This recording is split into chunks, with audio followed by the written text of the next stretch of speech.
तो hello guys, welcome back to my channel. तो दोस्तों, आई होप कि आप लोगों का आज का दिन काफी अच्छा रहा होगा अगर आपने मेरे लेवल्स फॉलो करे होंगे। बहुत ही अच्छी मार्केट थी, मार्केट में बहुत अच्छा खासा फॉल आया, लेकिन आपको यकीन नहीं होगा कि इस फॉल के बाद भी कहीं ना कहीं काफी लोगों ने पैसा नहीं कमाया होगा, और उन लोगों में से मैं भी हूँ।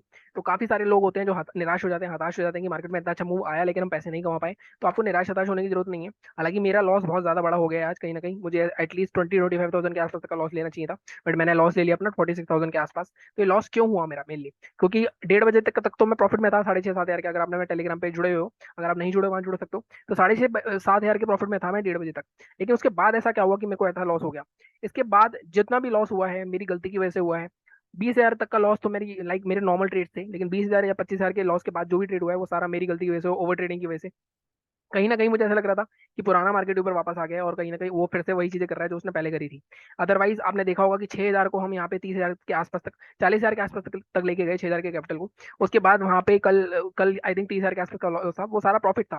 तो मुझे प्रॉफिट तक का रिस्क लेना चाहिए था, लेकिन कहीं ना कहीं मुझे कवर करना था। प्रॉब्लम ये भी हुई जब मेरा 25,000 का लॉस हुआ, मेरे फंड नहीं बचे थे। अब मेरे को ये था कि मैं कवर कर लूंगा इस चीज को, तो मैंने फंड्स भी ऐड करे, मैं 40,000 और। लेकिन वो फंड्स ऐड करे उसके बाद भी मेरा कुछ 18,000 के आसपास का और लॉस हुआ। कहीं ना कहीं मार्केट में मूवमेंट ही नहीं है, और लास्ट में तो आई डोंट नो, लास्ट में आई लो आपने नोटिस करा नहीं करा, प्रीमियम के टिकर भी बहुत धीरे धीरे मूव कर रहे थे। आई डोंट नो जीरोधा में हुआ था या कुछ मेरी जीरोधा में प्रॉब्लम थी। कुछ ना कुछ गड़बड़ तो हुई थी लास्ट में, क्योंकि कहीं ना कहीं मैं देख रहा था मार्केट यहाँ से, अगर आप देखो मार्केट ने ऑलमोस्ट 45,600 से 45,800 चला गया। लेकिन 45,700 की कॉल, 46,700 की कॉल, सॉरी 45,700 की कॉल जीरो ही रही, वो बड़ी ही नहीं बिल्कुल भी कहीं ना कहीं। तो यहाँ पे बहुत काफी काफी दिक्कत आई प्रीमियम से। बहुत ज्यादा वॉलेटाइल प्रीमियम थे। वो क्या रहा था मेरे साथ, मैं बताता हूँ आपको कि मैं कहाँ फंसा। 1:30 बजे के आसपास तक का आपने देखा था। 1:30 बजे के आसपास अपने लेवल्स की बात करता हूँ, उसके बाद में लेवल्स के हिसाब से तो प्रॉफिट कमाया ही होगा आपने। 1:30 बजे के आसपास यहाँ पे मैं कुछ था, इस जोन में मैं पूरा फंस गया। कहीं ना कहीं मुझे पता था कि यहाँ से कहीं ना कहीं रिवर्सल, मैं मेरी उम्मीद थी कि यहाँ से एक अच्छा खासा रिवर्सल आएगा। तो मैंने 2-3 बार रिवर्सल के लिए ट्राई किया, और क्वांटिटी मेरे को थोड़ी कम कर देनी चाहिए थी क्योंकि मैं ट्रेंड के अगेंस्ट जा रहा था, लेकिन मैं क्वांटिटी कम नहीं करी, मैंने 300-350 क्वांटिटी रखी। एक बार तो मैं, जब मार्केट ने इसको रेंज को ऊपर निकाला, तब मैं यहाँ फंसा एकदम इमीडिएटली एक हैमर बना, और जब मार्केट नीचे आ रहा था तो प्रीमियम बहुत जल्दी डीके हो रहे थे, पुट के प्रीमियम बहुत जल्दी बढ़ रहे थे, बहुत ज्यादा वोलेटाइल था। जब मार्केट ने यहाँ पे आके इसका लो ब्रेक करा, तो कहीं ना कहीं मुझे लगा कि मार्केट ये रेंज तोड़ेगा। तो मार्केट यहाँ पे ऑलमोस्ट ये 100 पॉइंट है, अगर आप देखो ये जो पूरी रेंज है 100 पॉइंट की है। तो 100 पॉइंट में प्रीमियम ही 30-40 पॉइंट मूव कर रहे थे। बार बार स्टॉप लॉस हिट हो रहा था, तो मैं क्या ही कर सकता था उसके लिए। उसके बाद चलो कोई नहीं। अब यहाँ पे मैं फिर वेट करा, जब मेरा 20-25 हजार का लॉस हो गया तो मैंने वेट करा कि कहीं ना कहीं मार्केट में इसको ब्रेकडाउन होने दो। अब यहाँ पे ब्रेकडाउन हुआ, उसके बाद मार्केट में इसके लो के नीचे शॉर्ट किया, लेकिन 3 कैंडल ही अटका दी यहाँ पे। फिर से वॉलेटिलिटी इतनी कि 40-40, 50-50 पॉइंट के मूव आ रहे थे। वहां पे कहाँ स्टॉप लॉस लगाऊं मैं, क्या ट्रेड करूं स्कैल्पिंग पॉइंट ऑफ व्यू से, क्योंकि मैं स्कैल्पिंग करता हूँ। तो और जब मैं लास्ट में ट्रेड लिया तो प्रीमियम सी मूव नहीं हुए, I don't know why. But कहीं ना कहीं आज का दिन अच्छा नहीं रहा, और लॉस हुआ है। गलती हमारी ही है, मार्केट की इतनी गलती नहीं थी। मार्केट में अगर मैं मॉर्निंग में देखता तो मैं शायद मॉर्निंग में ये एम पैटर्न पकड़ लेता, और हमारे लेवल्स के हिसाब से भी ट्रेड करता, तो भी मैं बन जाता। तो मुझे लग रहा है थोड़ा बहुत मेरे को अपना ट्रेडिंग स्टाइल चेंज करना पड़ेगा, अपने लेवल्स के हिसाब से आना पड़ेगा। बाकी प्रॉब्लम मुझे लॉस से नहीं है। लॉस तो हो जाता है, लॉस होते हैं, प्रॉफिट भी होते हैं, सब कुछ रिकवर होता है। 6,000 को 40,000 बनाया तो 5,000 को 50,000 फिर से बना देंगे, वो कोई बात नहीं है। लेकिन जो कॉन्फिडेंस जाता है ना इंसान का, जब ये लॉस होता है, तो वो कॉन्फिडेंस वापस लाने में थोड़ा टाइम लग जाता है। अब जैसे कल सेंसेक्स की एक्सपायरी है, आज मेरे को प्रॉफिट होता तो मैं कल एक्सपायरी में थोड़ा और एक्साइटमेंट के साथ जाता। अब मैं कल जाऊंगा तो मेरे दिमाग में लॉस रह गए। अब आपसे कोई कितना ही बोल ले, अगर आपका बड़ा लॉस होता है ना, तो बड़ा लॉस आपके दिमाग में हमेशा रहता है। छोटे छोटे लॉस फिर भी आप कवर कर सकते हो। जैसे हमें 2 दिन से लॉस हो रहा था, कल कल हमें 12,000 का प्रॉफिट हुआ, उससे पहले 2 दिन लॉस हो रहा था। उसके बाद आज इतना बड़ा लॉस हो गया, और कहीं ना कहीं हमारा प्रॉफिट जब जाता है ना, प्रॉफिट के बाद कैपिटल जाता है, तो थोड़ी दिक्कत होती है। कैपिटल मेरे पास है अभी भी, 20 लाख से मैंने कैपिटल स्टार्ट करता, मेरे पास है कैपिटल सफिशिएंट है। लेकिन कहीं ना कहीं प्रॉब्लम ये है कि हम इसको, इस चीज को अगर लर्न नहीं करेंगे और सीखेंगे नहीं, तो बार बार ये चीजें होंगी। और मैंने आई थिंक काफी पहले करा था, मतलब कर ही रहा हूँ मैं ऑलमोस्ट, मतलब अप्रैल के बाद, अप्रैल तक तो मैं बहुत सही चल रहा था। अप्रैल के बाद मेरे साथ दिक्कत हुई है ये सारी। बट आगे की बात करते हैं, मार्केट चलती रहेगी और हमें पैसे कमाने के आगे ही मौके मिलेंगे। बात करते हैं कि आगे किस तरह ट्रेड कर सकते हैं, और आज के रिव्यू की। सबसे पहले बैंक निफ्टी की बात कर लेते हैं। बैंक निफ्टी में हमने क्या बात करी थी? बैंक निफ्टी में बाइंग के लेवल क्या थे हमारे? बाइंग के लेवल थे हमारे 46,160। एक बार हमेशा आप सतर्क हो जाया करो, जब भी मार्केट गैप अप ओपन हो तो बाइंग की साइड आपका इतना स्कोप बचता नहीं है। प्लस वैसे तो हमारे लेवल एक्टिवेट नहीं हुए। इसके बाद जब भी हमारे लेवल के ऊपर ओपन होगा मार्केट, मैंने बताया नीचे आना चाहिए, उसके नीचे आना चाहिए। उसके बाद दोबारा से मार्केट यहाँ से इस तरह से जाना चाहिए, तब जाके कुछ होगा, अदरवाइज कुछ नहीं होगा। और उसके बाद इसको हाई को ब्रेक करना चाहिए। तो ये चीज नहीं हुई तो हमारा बाइंग का तो कोई ट्रेड बना नहीं। इसके बाद मार्केट यहाँ पे थोड़ा सस्टेन होके मार्केट नीचे आया। नीचे आता आता गया, हमारा सेलिंग का लेवल क्या था? हमारा सेलिंग का लेवल था 45,802। तो 45,802 के आसपास मार्केट में यही क्लोजिंग आई। इसके लो के नीचे आपका ट्रेड बना। मैंने हमेशा बताया, या तो प्रीवियस कैंडल का स्टॉप लॉस रखो, या प्रीवियस स्विंग का स्टॉप लॉस रखो। प्रीवियस कैंडल का स्टॉप लॉस हमारा ये था, तो यहाँ पे आपका स्टॉप लॉस हिट नहीं हुआ, बस ये लेके आप बैठे हुए हो। टारगेट हमारा 700 802 के नीचे आपका 631, ऑलमोस्ट 170 पॉइंट का टारगेट था, जो कि यहाँ पे आपका अचीव हो गया था। सेकंड टारगेट नहीं आया, लेकिन मैंने आपको हमेशा बताया 100 सवा 100 पॉइंट या 150 पॉइंट अगर आपको मिल रहे हैं, उसके बाद आप बहुत अच्छा प्रॉफिट ले सकते हो। लेकिन कहीं ना कहीं आप इस चीज को ये नहीं करोगे कि कहीं ना कहीं,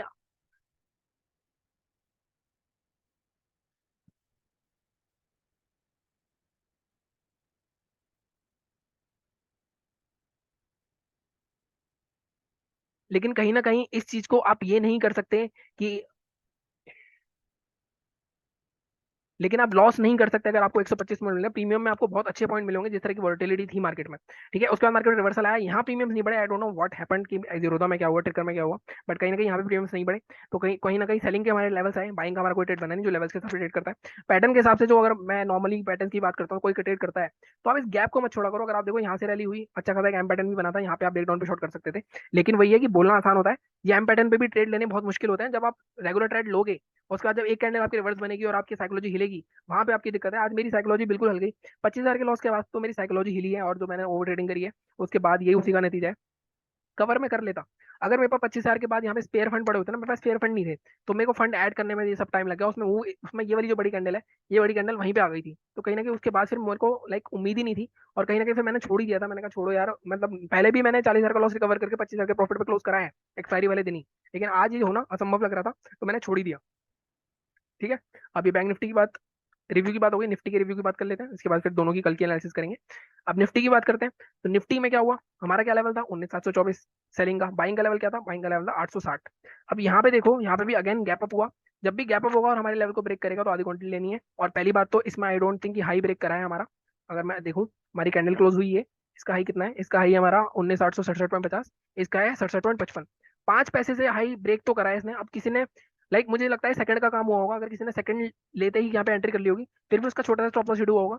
तो नेवरदलेस एक स्टॉप लॉस हिट हो गया मान लो आपका। वैसे मैं होता तो मैं ट्रेड नहीं लेता यहाँ पे, और लेता भी तो आधी क्वांटिटी में ट्रेड लिया करो जब गैप अप होगा। इसका वीडियो मैं कल बनाने वाला हूँ, डोंट वरी। तो अगर मार्केट में सेलिंग की बात करें, तो सेलिंग के लेवल क्या थे हमारे। सेलिंग के देखो, मैंने आपको दो चीजें बताई थी कि मार्केट में आप 19,777 के नीचे जो थोड़े एग्रेसिव है वो यहीं पे शॉर्ट कर देना, जो थोड़े सेफ चलना चाहते हैं वो 724 के नीचे शॉर्ट करें। अब जिसने यहाँ 777 के नीचे शॉर्ट करा, उसको 724 भी मिल गया, 669 भी मिल गया, और 617 भी मिल गया, तीनों टारगेट मिल गए। लेकिन जिसने यहाँ पे शॉर्ट करा, अब यहाँ पे कब बनता था आपका ट्रेड, अब 5 मिनट की कैंडल कब क्लोज हुई इसके नीचे, हमारे लेवल के नीचे, आई थिंक ये वाली कैंडल है 19,724 के नीचे क्लोज होना था। ये वाली कैंडल है 19,724.25, अभी भी ये क्लोज नहीं हुई, तो हम यहाँ मानेंगे ऑलमोस्ट इस कैंडल के नीचे आपका ट्रेड बनेगा। यहाँ पे आपका लो ब्रेक हुआ। अब ये या तो प्रीवियस स्विंग का लगाओ, या प्रीवियस कैंडल का, प्रीवियस दूसरी जो भी कैंडल को क्लोज करेगा, उससे प्रीवियस कैंडल का हाई। तो यहाँ पे स्विंग आई है, फिर भी मार्केट ने पहले आपका स्टॉप लॉस आया, फिर री एंट्री करी होगी आपने, तब जाके आपको दोनों टारगेट मिले हैं। अब यही है कि 2 या 3 ट्रेड तो लेनी ही पड़ेंगे आपको। कई बार मार्केट अपने मूवमेंट में नहीं देता, टाइम करना मार्केट को ऑप्शन, लाइक ऑप्शन ट्रेडिंग में मार्केट को टाइम करना ही सबसे मुश्किल है। अब यहाँ पे जो मैं ट्रेड ले रहा था बैंक निफ्टी में, अगर वो मूव आ जाता उसी टाइम, मतलब मुझे लग रहा था कि मार्केट में रिवर्सल आना चाहिए, मंथली एक्सपायरी है यार, तो यहाँ पे रिवर्सल आ जाता उसी टाइम, तो मेरी टाइमिंग अच्छी हो जाती। लेकिन मार्केट में रिवर्सल आया नहीं और मार्केट साइडवेज हो गया, तो ऐसे केस में प्रीमियम वॉलेटाइल थे, तो ऐसे केस में लॉस ही होने हैं, प्रॉफिट नहीं होने हैं। ठीक है, बात करते हैं हम आगे की। सबसे पहले बैंक निफ्टी में सबको डिलीट करते हैं, बाकी सेंसेक्स के एनालिसिस नेक्स्ट वीक से स्टार्ट कर दूंगा मैं, सेंसेक्स की एक्सपायरी की एनालिसिस। अदरवाइज अभी तो मुझे नहीं लग रहा, अभी तो फिर टेलीग्राम पे जो मैं आपको बताऊंगा वही आप ट्रेड कर सकते हो, जीरो डीरो जो मैं बताता हूँ। अब यहाँ पे बात करते हैं, देखो अब अगेन ये वाली कैंडल थी, इस कैंडल का हाई मार्क करते हैं। अब मार्केट ने आज भी, अगर आप देखोगे 2-3 दिन से, इस कैंडल के हाई का ही स्टॉप लॉस ले रहा है। तो इसका लेवल क्या है, 45,655। तो 45,655 के नीचे ही कोई शॉर्ट हो सकता है, उससे पहले नहीं हो सकता। ठीक है, अभी बात करते हैं, ये हुई डेली चार्ट, और अगर आप देखो डेली चार्ट पे मार्केट इतनी बड़ी वॉलिटिलिटी रेंज में चल रहा है, तो मार्केट में अच्छा खासा एक मूव आ रहा है, लेकिन मार्केट अभी भी रेंज में है। मार्केट में एक्सपेक्ट नहीं कर रहा कोई कि मार्केट ओपन होकर इतना गिरेगा, क्योंकि कहीं ना कहीं मार्केट में ये बुलिश पैटर्न था, लेकिन बुलिश पैटर्न में मार्केट ने गैप अप ओपन होकर, अगर फ्लैट ओपन होकर ऊपर जाता, जैसे मैंने कल भी बताया था आपको, कि ये जो पिछली एक्सपायरी पे हुआ जरूरी नहीं कि इस एक्सपायरी पे होगा। ठीक है, ये बात हो, एक हमारा अपर साइकिल लेवल बन रहा है, वो बनेगा हमारा ये वाला लेवल। आज का जो ओपनिंग है उसको मार्क कर लेते हैं। ठीक है, अब यहाँ पे 15 मिनट के चार्ट पे चलते हैं, सीधे सीधे लेवल्स निकालते हैं। सेलिंग का लेवल मैं इसको थोड़ा सा एडजस्ट करूंगा, मैं इसको यहाँ पे लेके जाऊंगा आज के लो के नीचे। आज का लो है मेरा 45,569। अब देखो यहाँ पे लोग फंसते हैं, 45,569 के नीचे शॉर्ट कर दोगे, लेकिन टारगेट आपका ज्यादा नहीं है, टारगेट आपका इस जोन तक का रह सकता है। तो मैं आपको बोलूंगा कि सेलिंग के लिए आप थोड़ा सा रुक जाना। सेलिंग आप कहाँ करोगे, सेलिंग आप 45,450 के नीचे ही करोगे, या 433 का लेवल मान लो। हाँ, 45,450 के नीचे ही सेल करेंगे, उससे पहले नहीं करेंगे। ठीक है, उस केस में टारगेट क्या रहेंगे आपका, फर्स्ट टारगेट रह जाएगा ये 45,283, या दोनों टारगेट ये मान लो, मैक्सिमम टारगेट मान लो आप, 150 पॉइंट आपको यहाँ मिल रहे हैं।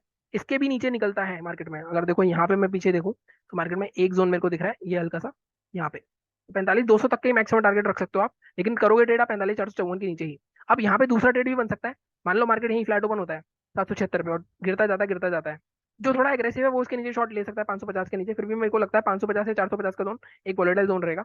अगर आपको ट्रेड लेना है तो आप किसके नीचे जाने देना, ठीक है। यहाँ पे आके अगर कोई हैमर बनाए, कोई रेंज बनाए, उसके बाद निकाले, तब आप बाय कर सकते हो। यहाँ से बाइंग का सेटअप ज्यादा बनेगा रहता है सेलिंग। सेलिंग तभी होगी जब मार्केट इसके नीचे क्लोज करेगा 5 मिनट का और लो टूटेगा उसका। ठीक है। अब बाइंग कहाँ करनी है? तो बाइंग बड़ी ट्रिकी है अब कल के केस में, क्योंकि कल के केस में मार्केट में जो हाई बनाया है बहुत ही स्ट्रॉग है, बहुत ही लाइक ऊपर है हाई, और मार्केट लगातार गिरता आया है। तो अगर मुझे कोई लेवल देखना है तो मैं यहाँ पे एक ट्रिक लगाऊंगा। मैं यहाँ पे फिबोनाची यूज करता हूँ आज। और यहाँ पे जब मेरा 50% का लेवल, एक मिनट गाइस, और यहाँ पे जब मेरा 50% का लेवल क्रॉस करेगा, जो लेवल आता है आपका 45,945, 932, तो अगेन कौन सा लेवल रहेगा हमारा? 45,950 का। इसके ऊपर इससे पहले बाय नहीं करेंगे हम। यही लेवल मैंने आपको कल भी दिया था, आई गेस। या 45,950 की जगह आप 46,050 के लेवल ले लो, वो थोड़ा थोड़ा सेफ रहेगा। इसके ऊपर ही बाय करेंगे हम, 46,070 के ऊपर जब सस्टेन करेगा। टारगेट आपका 269 तक का रह सकता है, तो यहाँ पे भी 200 पॉइंट के आसपास मिल जाएंगे। फर्स्ट टारगेट की बात करोगे तो आप फर्स्ट टारगेट आपका 176 होगा, सेकंड टारगेट 269 होगा। इस तरह के आपके लेवल्स हैं, बट बाइंग के लिए थोड़ा सा रिस्की रहेगा कल मार्केट में। मार्केट फ्लैट होकर नीचे जाता है और नीचे 45,450 के अगर कोई सपोर्ट लेता है, तो यहाँ पे बाइंग दिख सकती है। और इसके नीचे जाता है तो ये दो टारगेट सेलिंग की साइड थोड़ा छोटे टारगेट बोल रहा हूँ काफी। लेकिन मैं तो देख रहा हूँ वीडियोस, काफी लोग कल ब्लैक फ्राइडे बता रहे हैं, बट मुझे ऐसा लगता है फ्राइडे थोड़ा चॉपी हो सकता है कल। वैसे सेंसेक्स की एक्सपायरी भी है। ठीक है। बात करते हैं निफ्टी की। अब निफ्टी में आपको क्या करना है? निफ्टी के हमारे लेवल से बात करी ली हमने, सबसे पहले डिलीट करते हैं, डेली चार्ट पे चलते हैं। देखो निफ्टी में आप क्या करोगे? निफ्टी में अगेन मार्केट ने एक एम पैटर्न बनाया है, अगर आप ध्यान से देखो इसको तो एक एम पैटर्न टाइप का देखेगा आपको। लेकिन मार्केट में जो प्रीवियस लो था उसके नीचे क्लोज नहीं किया मार्केट ने, और उसके उसका सपोर्ट ले लिया मार्केट ने। ठीक है। यहाँ पे अब यहाँ पे सेलिंग का लेवल तो बहुत इजीली दिख रहा है हमें। बाइंग का लेवल अभी मैं आज का हाई, आज का ओपनिंग मार्क करता हूँ, उसके बाद 15 मिनट के चार्ट पे चल के देखते हैं कि यहाँ पे कुछ अलग लेवल दिख रहे हैं हमें या नहीं। अब यहाँ पे देखूँ मैं अगर, तो सेलिंग का हमारा लेवल थोड़ा सा नीचे कर दूंगा मैं इसको। सेलिंग का लेवल हमारा रहेगा 19,600। ये मैंने आई थिंक पहले भी दिया था आपको, 19,600 की नहीं, 19 हम रखेंगे, 19,590 के आसपास इसके नीचे सेल कर सकते हैं। टारगेट आपका क्या रहेगा? टारगेट आपका फर्स्ट रहेगा 550 के आसपास का, ऑलमोस्ट 40 पॉइंट। दूसरा टारगेट आपको क्या रहेगा? देखो दूसरा टारगेट आपका ये वाला जोन दिख रहा है आपको पूरा, ये जोन 521 तक के टारगेट के लिए रखेंगे। 19,500 वैसे भी साइकोलॉजिकल लेवल है, तो ये दो टारगेट आपको मिल सकते हैं यहाँ पे। क्योंकि अच्छा है यहाँ पे रिवर्सल होकर आया है थोड़ा सा, तो यहाँ पे फ्रेश सेलर आएंगे, कहीं ना कहीं यहाँ पे अच्छा खासा मूवमेंट हो सकता है। अब बाइंग के लिए इसमें भी थोड़ा ट्रिकी है। अब देखो बाइंग में यहाँ पे मैंने आपको कल भी दिखाई दी है कि एक रेंज चल रही थी मार्केट की, ये वाली। ठीक है। अब इस रेंज में क्या हो रहा था? मार्केट बार बार इस रेंज के अंदर चल रहा था, फिर इसके ऊपर निकल रहा था, फिर इसके अंदर चल रहा था, फिर इसके अंदर बाहर आता था, फिर अंदर आ जाता था। आज बाहर आके उसके आसपास ही है। तो कहीं ना कहीं कल के लिए मार्केट का लेवल क्या रहेगा? कल के लिए मार्केट का लेवल, अगर मार्केट फ्लैट ओपन होता है तो मुझे ऐसा लगता है एक बार दोबारा ऊपर जा सकता है। बट हमारे को अगर स्पेसिफिक लेवल की बात करनी है तो कल के हमारे लेवल्स क्या रहेंगे? अब आज लेवल निकालना थोड़ा सा मुश्किल है, फिर भी एक मैं मल्टीपल टाइम टेस्टेड लेवल निकालता हूँ, जो कि 19,780। इसके ऊपर आप बाय कर सकते हो। टारगेट आपका 19,856 रह सकता है। पहला टारगेट आपका 19,840, दूसरा टारगेट आपका ये गैप फिलिंग तक का जोन रह सकता है, बट इतना ऊपर मुझे नहीं लगता कल जाएगा मार्केट। तो सेकंड टारगेट हम 19,907 तक का रख लेते हैं, तो यहाँ पे भी 120 पॉइंट के आसपास मिल जाएंगे आपको। तो ये हमारे होंगे बाइंग के लेवल, ये हमारे होंगे सेलिंग के लेवल। देखो अगेन मार्केट अगर कहीं नीचे ओपन होता है और रैली करता जाता है, तो अगेन मैंने आपको जैसे रूल बताया, 50-60 पॉइंट के बाद ब्रेक करेगा तो बाय नहीं करना, यहाँ थोड़ा रुकना चाहिए फिर ब्रेक करना चाहिए, इस हिसाब से अपडेट करोगे। ठीक है। तो ये थे हमारे आज के लेवल्स। बाकी how to trade my levels वाला वीडियो देख लेना, किस तरह से मार्केट में लेवल्स हमारे काम करते हैं नहीं करते। मैं भी कोशिश करूंगा कि अब मैं थोड़ा बहुत लेवल्स पे अपने फोकस करूँ। मैं स्कैल्पिंग के चक्कर में कई बार मार्केट के सिनेरियोस ऐसे होते हैं कि स्कैल्पिंग आपके लिए, स्कैल्पिंग आपको काफी लॉस दे देती है, जैसा कि आपने आज देखा, ब्लैक थर्सडे हो गया हमारा। बट नेवरदलेस बाउंस बैक करेंगे दोबारा से, हर बार किया है, तो जैसा भी है। बाकी चैनल को इसी तरह सपोर्ट करते रहो, लाइक करो, शेयर करो, सब्सक्राइब करो। Thank you so much.